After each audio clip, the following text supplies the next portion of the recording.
of the United States, Mr. J.D. Vance, who was here last year as senator, and we are very happy that he has come back to Munich, and we are very much looking forward to his speech. Please welcome Vice President J.D. Vance.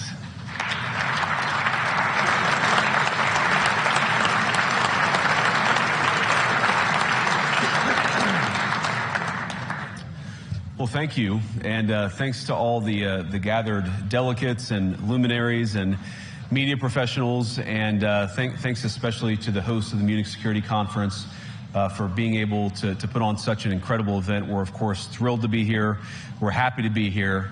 And, you know, one of the things that I wanted to talk about today is, of course, our shared values. And, you know, it's great to be back in Germany. As you heard earlier, I was here last year as United States Senator. I saw Foreign Secretary David Lammy and joked that both of us last year had different jobs than we have now. But now it's time for all of our countries, for all of us who have been fortunate enough to be given political power by our respective peoples, to use it wisely to improve their lives. And I want to say that, you know, I was fortunate in my time here to spend some time outside the walls of this conference over the last 24 hours. And I've been so impressed by the hospitality of the people, even as, of course, as they're reeling from yesterday's horrendous attack. And the first time I was ever in Munich was with my wife, actually, who's here with me today, on a personal trip. And I've always loved the city of Munich, and I've always loved its people. And I just want to say that we're very moved, and our thoughts and prayers are with Munich and everybody affected by the evil inflicted on this beautiful community. We're thinking about you, we're praying for you, and we will certainly be rooting for you in the days and weeks to come. Now,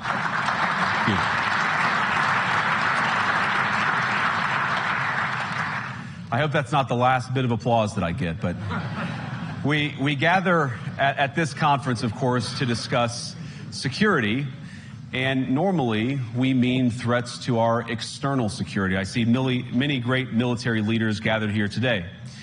But while the Trump administration is very concerned with European security and believes that we can come to a reasonable settlement between Russia and Ukraine, and we also believe that it's important in the coming years for Europe to step up in a big way to provide for its own defense, the threat that I worry the most about vis-a-vis Europe is not Russia, it's not China, it's not any other external actor. And what I worry about is the threat from within, the retreat of Europe from some of its most fundamental values, values shared with the United States of America. Now, I was struck that a former European commissioner went on television recently and sounded delighted that the Romanian government had just annulled an entire election. He warned that if things don't go to plan, the very same thing could happen in Germany, too. Now, these cavalier statements are shocking to American ears. For years, we've been told that everything we fund and support is in the name of our shared democratic values. Everything from our Ukraine policy to digital censorship is billed as a defense of democracy. But when we see European courts canceling elections and senior officials threatening to cancel others, we ought to ask whether we're holding ourselves to an appropriately high standard. And I say ourselves because I fundamentally believe that we are on the same team.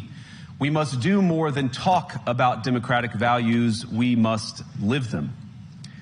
Now, within living memory of many of you in this room, the Cold War positioned defenders of democracy against much more tyrannical forces on this continent. And consider the side in that fight that censored dissidents, that closed churches, that canceled elections. Were they the good guys? Certainly not. And thank God they lost the Cold War. They lost because they neither valued nor respected all of the extraordinary blessings of liberty. The freedom to surprise, to make mistakes, to invent, to build.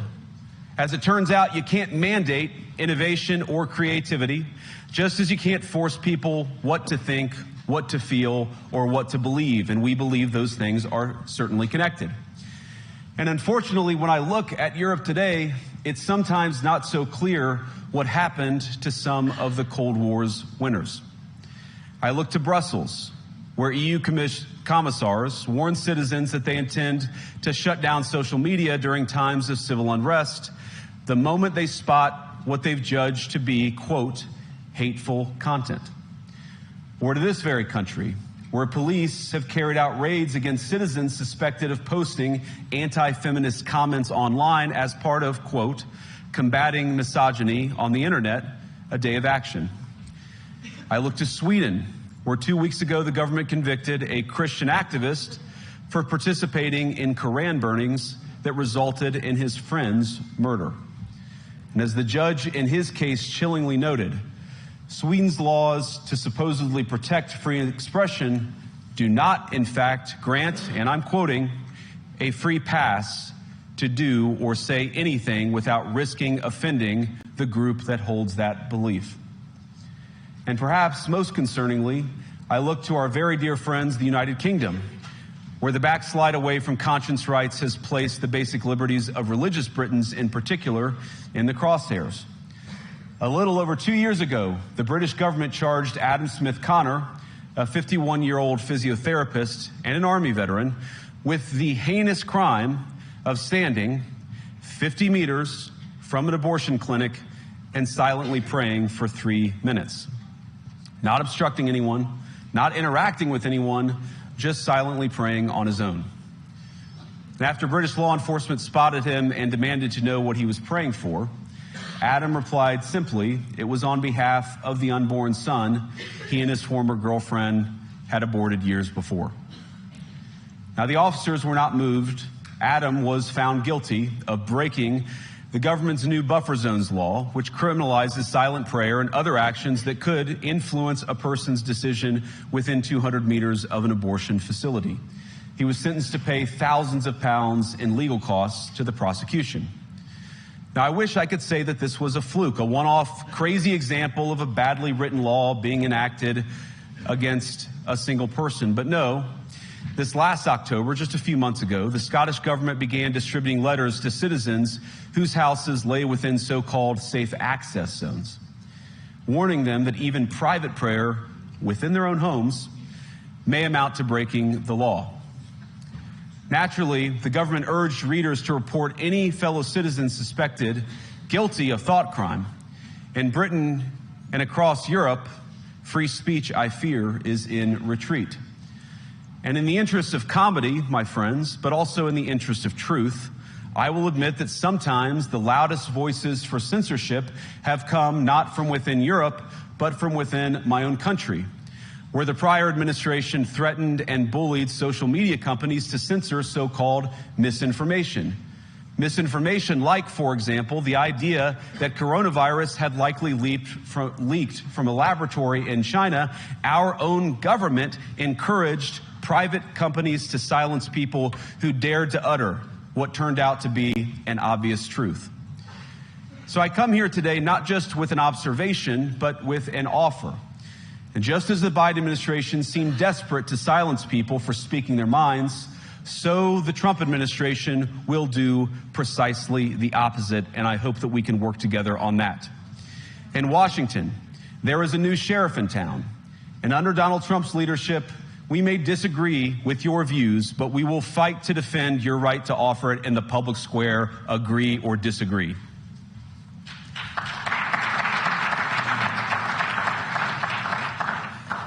Now, we're at the point, of course, that the situation has gotten so bad that this December, Romania straight up canceled the results of a presidential election based on the flimsy suspicions of an intelligence agency and enormous pressure from its continental neighbors. Now, as I understand it, the argument was that Russian disinformation had infected the Romanian elections. But I'd ask my European friends to have some perspective. You can believe it's wrong for Russia to buy social media advertisements to influence your elections. We certainly do. You can condemn it on the world stage even. But if your democracy can be destroyed with a few $100,000 of digital advertising from a foreign country, then it wasn't very strong to begin with. Now, the good news is that I happen to think your democracies are substantially less brittle than many people apparently fear. And I really do believe that allowing our citizens to speak their mind will make them stronger still. Which, of course, brings us back to Munich, where the organizers of this very conference have banned lawmakers representing populist parties on both the left and the right from participating in these conversations. Now, again, we don't have to agree with everything or anything that people say. But when people represent, when political leaders represent an important constituency, it is incumbent upon us to at least participate in dialogue with them. Now, to many of us on the other side of the Atlantic, it looks more and more like old entrenched interests hiding behind ugly Soviet-era words like misinformation and disinformation, who simply don't like the idea that somebody with an alternative viewpoint might express a different opinion or, God forbid, vote a different way or, even worse, win an election. Now, this is a security conference, and I'm sure you all came here prepared to talk about how exactly you intend to increase defense spending over the next few years in line with some new target. And that's great, because as President Trump has made abundantly clear, he believes that our European friends must play a bigger role in the future of this continent. We don't think, you hear this term, burden sharing, but we think it's an important part of being in a shared alliance together that the Europeans step up while America focuses on areas of the world that are in great danger. But let me also ask you, how will you even begin to think through the kinds of budgeting questions if we don't know what it is that we're defending in the first place? I've heard a lot already in my conversations, and I've had many, many great conversations with many people gathered here in this room. I've heard a lot about what you need to defend yourselves from, and of course that's important. But what has seemed a little bit less clear to me, and certainly I think to many of the citizens of Europe, is what exactly it is that you're defending yourselves for. What is the positive vision that animates this shared security compact that we all believe is so important? And I believe deeply that there is no security if you are afraid of the voices, the opinions, and the conscience that guide your very own people. Europe faces many challenges, but the crisis this continent faces right now, the crisis I believe we all face together, is one of our own making. If you're running in fear of your own voters, there is nothing America can do for you. Nor, for that matter, is there anything that you can do for the American people who elected me and elected President Trump. You need democratic mandates to accomplish anything of value in the coming years. Have we learned nothing that thin mandates produce unstable results? But there is so much of value that can be accomplished with the kind of democratic mandate that I think will come from being more responsive to the voices of your citizens. If you're going to enjoy competitive economies, if you're going to enjoy affordable energy and secure supply chains, then you need mandates to govern, because you have to make difficult choices to enjoy all of these things. And of course, we know that very well in America. You cannot win a democratic mandate by censoring your opponents or putting them in jail, whether that's the leader of the opposition, a humble Christian praying in her own home, or a journalist trying to report the news. Nor can you win one by disregarding your basic electorate on questions like who gets to be a part of our shared society. And of all the pressing challenges that the nations represented here face, I believe there is nothing more urgent than mass migration. Today, almost 1 in 5 people living in this country moved here from abroad. That is, of course, an all-time high. It's a similar number, by the way, in the United States, also an all-time high. The number of immigrants who entered the EU from non-EU countries doubled between 2021 and 2022 alone, and of course it's gotten much higher since. And we know the situation, it didn't materialize in a vacuum. It's the result of a series of conscious decisions made by politicians all over the continent and others across the world over the span of a decade. We saw the horrors wrought by these decisions yesterday in this very city. And of course, I can't bring it up again without thinking about the terrible victims who had a beautiful winter day in Munich ruined. Our thoughts and prayers are with them and will remain with them. But why did this happen in the first place? It's a terrible story, but it's one we've heard way too many times in Europe and unfortunately too many times in the United States as well. An asylum seeker, often a young man in his mid-20s, already known to police, rams a car into a crowd and shatters a community. How many times must we suffer these appalling setbacks before we change course and take our shared civilization in a new direction? No voter on this continent went to the ballot box to open the floodgates to millions of unvetted immigrants. But you know what they did vote for? In England, they voted for Brexit, and agree or disagree, they voted for it. And more all over Europe, they're voting for political leaders who promise to put an end to out-of-control migration. Now, I happen to agree with a lot of these concerns, but you don't have to agree with me. I just think that people care about their homes, they care about their dreams, they care about their safety and their capacity to provide for themselves and their children. And they're smart. I think this is one of the most important things I've learned in my brief time in politics. Contrary to what you might hear a couple mountains over in Davos, the citizens of all of our nations don't generally think of themselves as educated animals or as interchangeable cogs of a global economy. And it's hardly surprising that they don't want to be shuffled about or relentlessly ignored by their leaders. And it is the business of democracy to adjudicate these big questions at the ballot box. I believe that dismissing people, dismissing their concerns, or worse yet, shutting down media, shutting down elections, or shutting people out of the political process protects nothing. In fact, it is the most surefire way to destroy democracy. And speaking up and expressing opinions isn't election interference. Even when people express views outside your own country, and even when those people are very influential. And trust me, I say this with all humor, if American democracy can survive 10 years of Greta Thunberg scolding, you guys can survive a few months of Elon Musk. But what no democracy, American, German, or European, will survive is telling millions of voters that their thoughts and concerns, their aspirations, their pleas for relief are invalid or unworthy of even being considered. Democracy rests on the sacred principle that the voice of the people matters. There's no room for firewalls. You either uphold the principle or you don't. Europeans, the people, have a voice. European leaders have a choice. And my strong belief is that we do not need to be afraid of the future. You can embrace what your people tell you, even when it's surprising, even when you don't agree. And if you do so, you can face the future with certainty and with confidence, knowing that the nation stands behind each of you.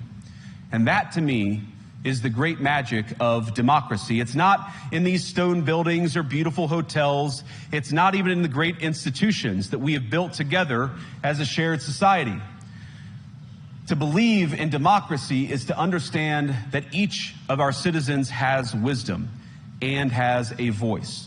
And if we refuse to listen to that voice, even our most successful fights will secure very little. As Pope John Paul II, in my view, one of the most extraordinary champions of democracy on this continent or any other, once said, "Do not be afraid." We shouldn't be afraid of our people, even when they express views that disagree with their leadership. Thank you all. Good luck to all of you. God bless you.